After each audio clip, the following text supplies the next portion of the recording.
오늘 말씀 제목은 이렇습니다. 스스로 돌이키는 삶입니다. 스스로 돌이키는 삶.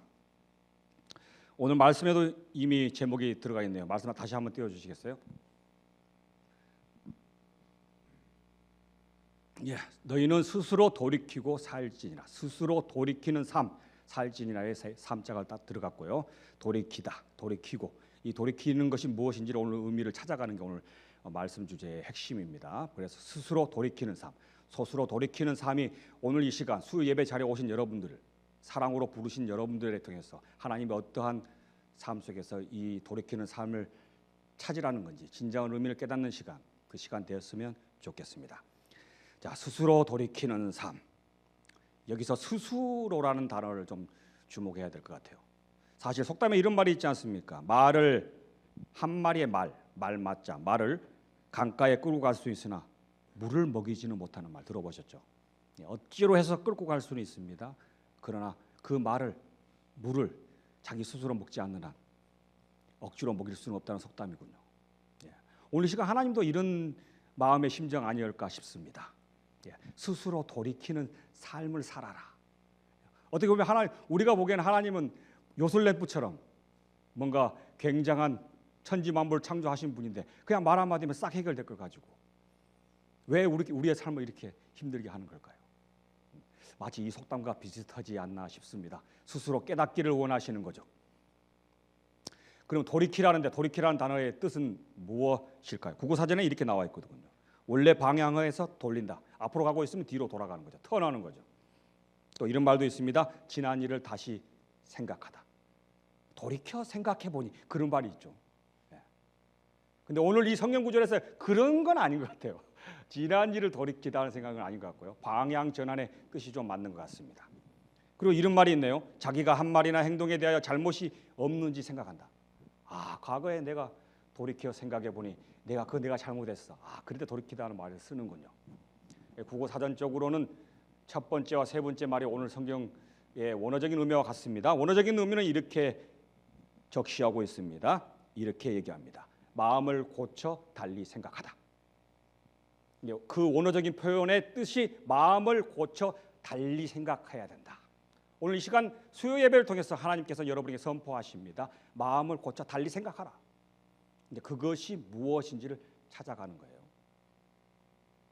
오늘 이 시간 선포되는 말씀을 통해서 여러분이 갖고 있는 어떠한 생각을 가지고 있는지 모르겠는데 하나님 말씀이 선포하는 그 말씀 속에 진리가 있음을 믿는 여러분 되시길 바랍니다. 그래서 진리에 반대되는 생각을 하지 마시고 방향을 돌려서 마음을 고쳐 달리 생각하는 귀한 시간 되었으면 좋겠습니다. 그러면 어떠한 것을 마음을 고쳐 달리 생각하다. 첫 번째, 어떠한 것을 마음을 고쳐 달리 생각하는 것일까요? 32절 말씀 다시 한번 띄워주세요. 이 첫 번째 오늘 띄워주는 말에 답의 키워드가 하나 있습니다. 그것은 첫 번째 선포하시는 말씀, 돌이키는 삶. 마음을 고쳐 달리 생각해야 되는데 그게 첫 번째는 뭐냐면 책임을 지는 삶을 살아라는 겁니다. 뭐라고요? 책임을 지는 삶. 여러분 지금 책임지는 삶을 살지 않는 사람은 빨리 마음을 고쳐 달리 먹어야 돼요. 그러면 이 구절 속에 어디에 들어있을까? 이 말씀에. 자, 전반부에 보면은 여호와의 말씀이니라 라고 지금 말씀 다시 한번 띄워주세요. 죄송해요. 말씀이니라고 시작하거든요. 말씀은 진리입니다.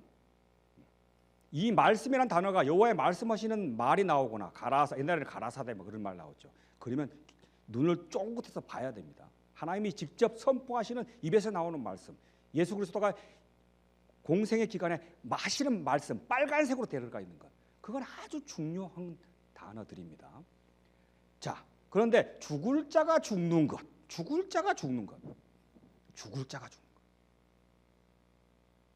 이걸 좀 풀어봐야 되겠네요. 첫 번째, 마음을 고쳐 달리 생각해야 되는데 첫 번째는 책임지는 삶이라고 그랬는데 이 단어에는 책임이란 단어도 없고 아무것도 없어요. 그러나 이 단어를 하나님이 저에게 감동을 주셔서 책임이란 단어를 끌어냈습니다. 죽을 자가 죽는 것. 여기서 죽을 자는 뭘 얘기하는 걸까요? 사실 우리가 나쁜 사람이 있잖아요. 나쁜 사람이 나가서 죽었다면 아이고 잘 죽었네. 죽을 만한데 잘 죽었네. 그런 말 한 적 전혀 지금 해보시지 않았다는 표정으로 다 앉아 계신데 상당히 조금 제가 지금 하여튼 완전 흉악범, 아주 나쁜 놈, 정말 죽어야 될 놈, 그래 죽었으면 아이 잘 죽었네. 전혀 지금 전부 다 지금 전혀 그런 나는 표현을 하지 않았다 그렇게 하고 계신데 저는 그렇게 했습니다. 아이 저런 놈 죽어도 되는 저런 놈 죽어야지. 사실 그렇게 합니다. 예. 근데 그런 것일까요? 원어적으로 보면요 죽을 자가 되어 있거든요. 죽을 자가 되어 있으면 원어적으로 풀어보면 이렇습니다. 능동태 분사형으로 기록되어 있어요. 그 뭐냐면 죽어가는 자예요. 죽어가는 자. 죽어가는 자. 사실 우리는 다 잊고 있습니다. 뭘 잊고 있어요? 죽어가는 걸 잊고 있어. 태어나면서부터 죽음을 향해 달려가고 있는데 지금 마치 아무 이상 없는 것처럼 이렇게 편안히 앉아 있단 말이에요. 사실. 근데 사실 죽어가는 거야. 죽을 자가 하면은 죽어가고 있는 자가 죽는 거예요. 그걸 하나님이 기뻐하시지 않으신다. 왜 그럴까요? 왜 그랬을까요? 이 표현을 썼을까요? 그 해답은요 어디에 있냐면 23절에 있습니다. 오늘 18장의 중점이라고 그랬죠. 18장 한 전체가 다 오늘 말씀에 들어가 있는데 그 중에서 한 개 한 개를 풀어보겠습니다. 에스겔 18장 23절 말씀 한번 띄워주실래요? 자, 다 같이 읽어보겠습니다. 시작. 주 여호와의 말씀이라 내가 어찌 악인이 죽는 것을 조금인들 기뻐하랴. 그가 돌이켜 그 길에서 떠나 사는 것을 어찌 기뻐하지 아니하겠네. 죽을 자가 죽는 것도 내가 기뻐하지 아니하노니 그랬는데요. 여기 보니까 그 이유의 답을 달았네요. 뭐라고요? 이 세상 사람들은 모두가 다 죽을 자입니다. 죽음을 향해 달려가는 자예요. 그 사람들은 다 뭐라 표현했어요? 악인이라고 표현했어요. 이 모든 사람은 로마서의 말씀에서 죄 아래에 있습니다. 범죄 아래에 있습니다. 죄를 지은 자는 죽는 겁니다. 그래서 우리는 죽을 자가 됩니다. 죽을 자가 죽을 향해서 달려가고 있어요. 그런데 하나님이 기뻐하시는 이유를 적시했네요. 그 이유는 뭡니까? 그 길에서 떠나 사는 것이 오히려 기쁘기 때문에 그냥 죽음을 향해서 달려가는 사람들에 대해서 기뻐할 수 없는 거군요. 그 길에서 떠나 사는 것.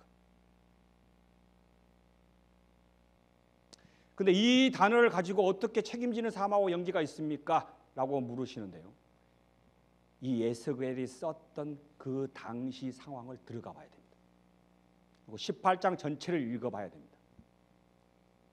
이 사람들은요 당시 어떠한 시절에 있었을까요? 바벨론이 이스라엘을 멸망시킵니다. 2차 침공을 한 다음에 포로로 잡아가.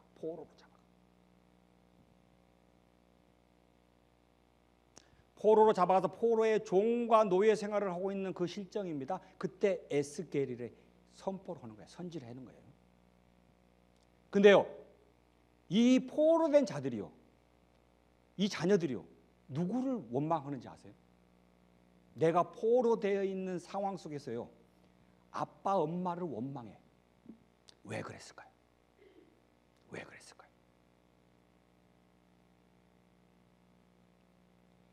마치 포로로 잡혀가 있는 나의 상황이 엄마 아빠가 잘못한 상황이에요. 사실 그렇습니다. 이스라엘 백성이 하나님께 순종하지 않고 말씀에 순종하지 않고 제 멋대로 하다 보니까 바벨론이라는 그 승냥이 같은 사람들을 침범해서 멸망을 시켜버리고 포로를 달아가는 겁니다. 그래서 오늘 18장 말씀에 보면 이렇습니다. 에스겔 18장 2절의 말씀에 이 사람들이 이렇게 선포를 합니다. 아버지가 신 포도를 먹었으므로 그의 아들이 이가 시다. 아버지가 이스라엘 백성 아버지가 똑바로 신앙생활 못하고 기도 않고 세상과 타협하고 그렇게 살았기 때문에 이 나라가 망했고 내가 그 포로를 잡속해서 이렇게 내가 힘들게 고생하고 있구나. 그 자녀들이 말하는 그 내용들은 어떤 내용입니까? 남 탓하는 겁니다. 자기 탓 없어요. 어떻게 보면 맞는 얘기도 같습니다.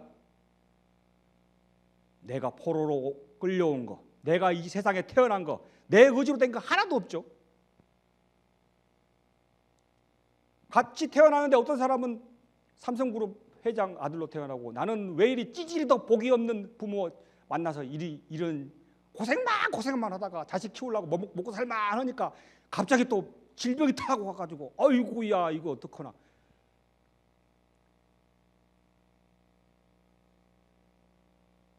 다 남 탓으로 돌아갑니다. 결국 그 남 탓이 쌓이고 쌓여서 뭐가 된다고요? 하나님 탓이 됩니다.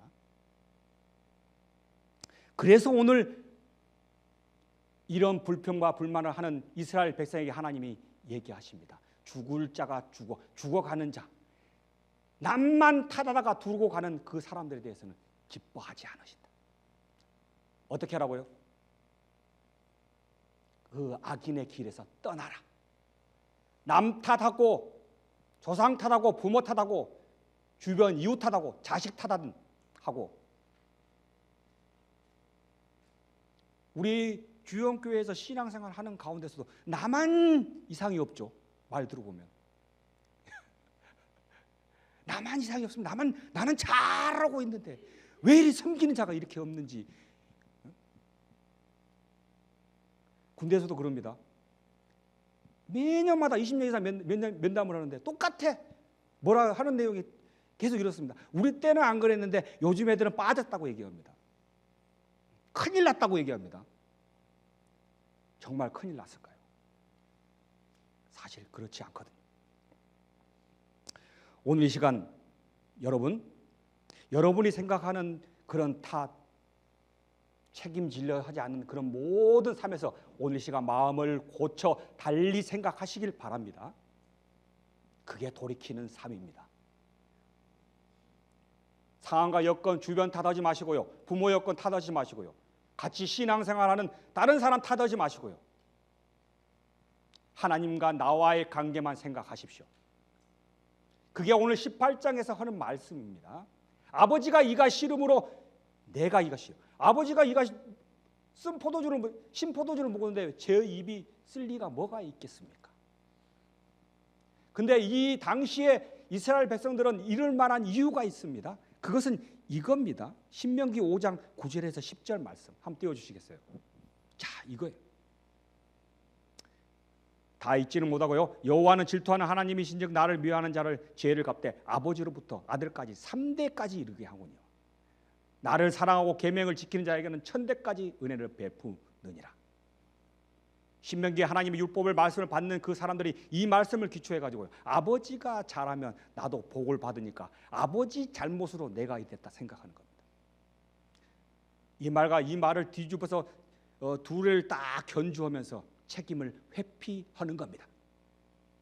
그러면서 죽을 자가 죽을 자 되어가는 것처럼 계속 죽어가고 있는 것입니다. 우리의 영혼이. 그러나 이런 것은 하나님이 말씀하시는 진리의 선포가 틀립니다. 이사야 55장 8절 말씀 한번 띄워주시겠어요? 이는 내 생각이 너희의 생각과 다르며 내 길이 너희의 길과 다름이니라. 여호와의 말씀이니라. 여러분이 남 탓하고 다른 사람 탓하고 환경 탓하고 부모 탓하고 나는 이상 없다고 생각하는 그런 모든 책임지지 않는 그런 삶을 오늘 이 시간 마음을 고쳐 먹으면서 내가 생각하는 것이 맞다고 생각하는 것은 하나님이 생각하는 것하고 완전히 틀림을 자각하는 귀한 시간 되시길 바랍니다. 하나님이 우리에게 바라는 뜻이 무엇인지를 깨닫는 시간 되셔야 됩니다. 하나님은 이렇게 선포하십니다. 아버지가 이가 싫다고 해서 네가 싫은 게 아니다. 아버지가 죄를 짓고 잘못해서 아버지가 심판을 받는다 해서 네가 똑같은 심판을 받는 것이 아니다. 나의 영혼은 내가 책임지는 자 되어라. 아들을 물가로 끌고 갈 수 있습니다. 그러나 그 아들의 영혼은 스스로 하나님께 십자가에서 죄를 회개하고 자복하고 그리스도의 보혈의 피로 씻을 때 그 영혼이 구원됨을 믿습니다. 그러나 그 자식을 위해서 여러분들은 기도하셔야 돼요. 스스로 돌이키도록, 마음을 고쳐 먹도록, 내가 내 영혼에 대해서 책임지도록, 나의 남편이, 나의 자식이, 나의 친구들이, 주변 모든 이웃들이 그러한 책임지는 삶을 사는 여러분 되시길 소망합니다. 그것을 오늘 시간 하나님께서 돌이키라고 선포하고 계십니다. 두 번째로요, 책임지라 하는 이유는요, 돌이키는 삶을 사는 첫 번째는 책임지는 삶이다. 그 얘기는 아까 했습니다. 두 번째는 공평하신 하나님을 아는 삶이 돌이키는 삶입니다. 뭐라고요? 공평하신 하나님을 아는 삶. 저는 오늘 18장 에스겔 18장 25절 말씀 한번 보겠습니다. 에스겔 18장 25절 말씀 한번 띄워주시겠어요? 자, 보겠습니다. 다 같이 읽어보겠습니다. 시작. 그런데 너희는 이르기를 주의 길이 공평하지 아니하노도다. 이스라엘 족속아 들을지어다 내 길이 어찌 공평하지 아니하냐. 너희 길이 공평하지 아니한 것이 아니냐. 맨 끝에 단어가 중요합니다. 너희 길이 공평하지 아니한 것이 아니냐. 이 말은 뭡니까? 공평하다는 겁니다. 오늘 시간 돌이키는 삶, 마음을 고쳐 달리 생각하는 삶 사는 자. 두 번째, 공평하지 않다는 것을 다 고쳐버리십시오. 하나님은 공평하십니다. 이것을 18장의 에스겔을 말씀해서 오늘 이 시간 깨우치게 합니다. 우리는 이렇습니다. 왜 나에게만 이런 일이 일어날까? 왜 우리 가정에만 이런 일이 일어나지? 왜 우리 대한민국만 이러는 거야? 마치 공평하지 않은 것 같습니다. 저도 그렇게 공평하지 않다고 생각했던 사람인 것 같아요. 나보다 저렇게 못한 놈도 진급 보는데 나는 왜 진급이 안 되는 거야? 참, 주저는 날마다 말이야 상관하게 짜고만 하고 말이야 국가를 위해서 이렇게 헌신하고 책임감 있는 그런 자세를 보이지 않고 왜 저런 마치 공평하지 않은 것 같아. 남의 자식이 커 보여요. 남의 자식은 왜 이리 말을 잘 듣고 왜 이리 잘 나가는 겁니까 도대체? 예수님 믿지 않는데 왜 쟤는 왜 이리 잘 사는 거죠 도대체? 알다가도 못 올립니다. 매일매일 십자가 앞에서 기도하는 전데 왜 이리 찌질이도 이렇게 복이 없는 겁니까? 왜 이리 하는 일마다 안 돼요. 꼬여요. 이렇게 하려면 뭐가 뒤로 넘어져도 코가 깨진다고 이렇게 안 되는 겁니까? 요한복음 9장 3절에서 어느 한 맹인이 있습니다. 제자들이 예수님께 묻습니다. 예수님, 저 맹인은 누구의 죄 때문에 저렇게 눈이 먼 겁니까? 예수님이 요한복음 9장 3절의 말씀에서 이렇게 대답하시죠. 예수께서 대답하시되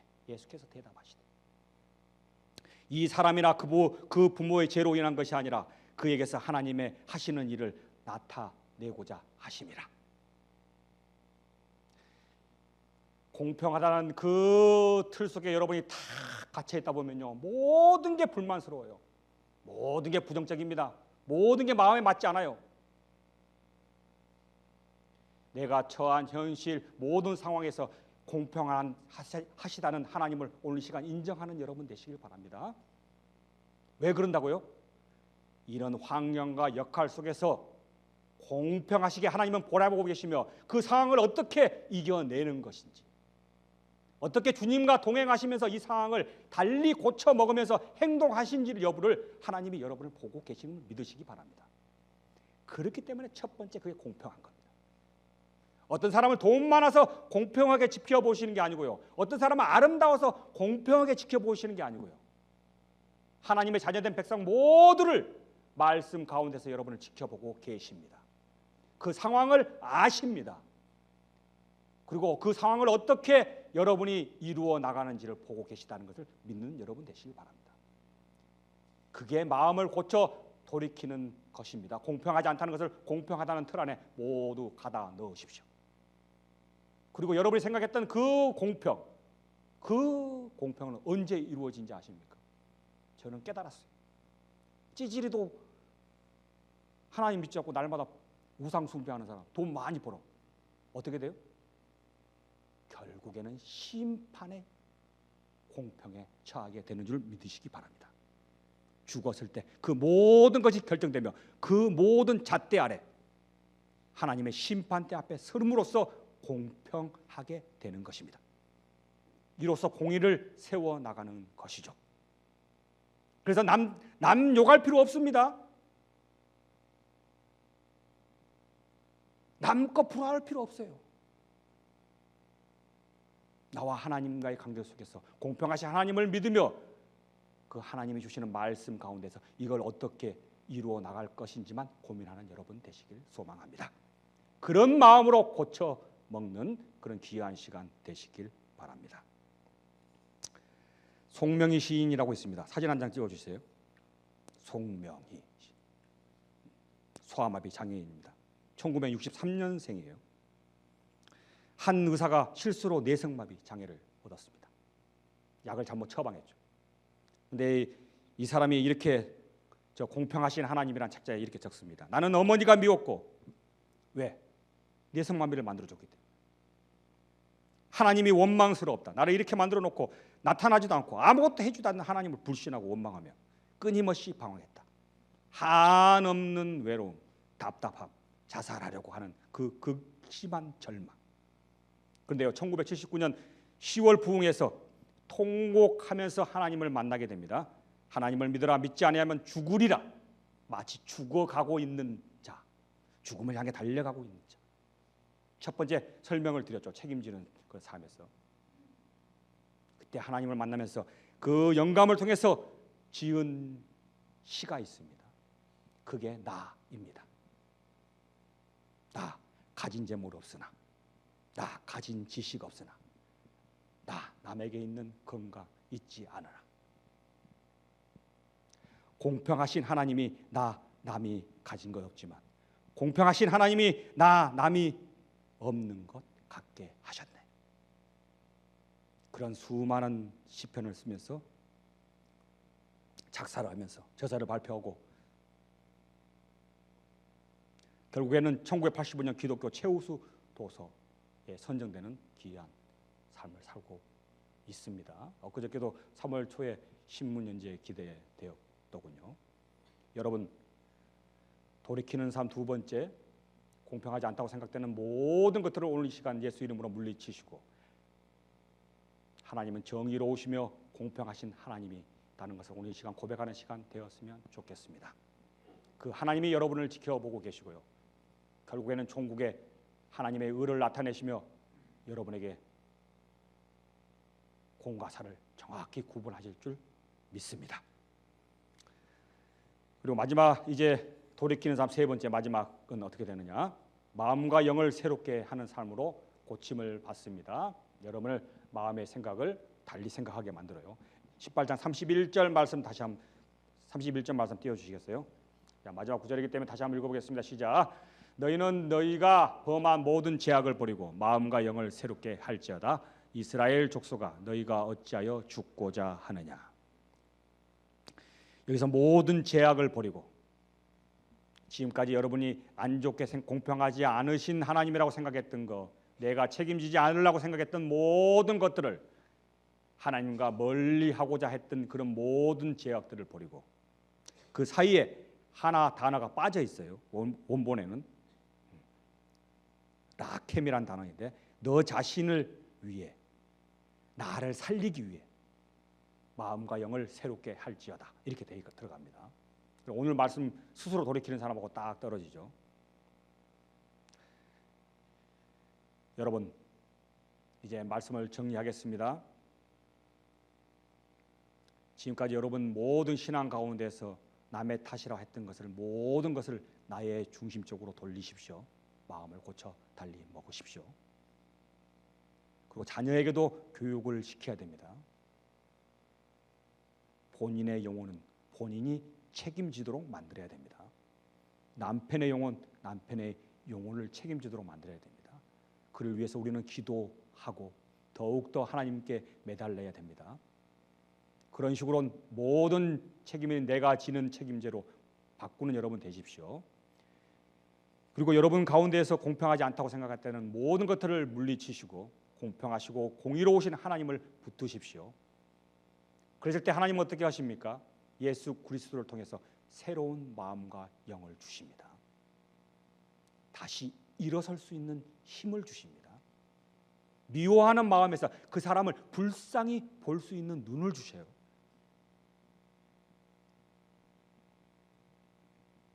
우울하고 좌절하고 혼자 외로운 마음에서 하나님이 함께 하신다는 마음의 영을 주십니다.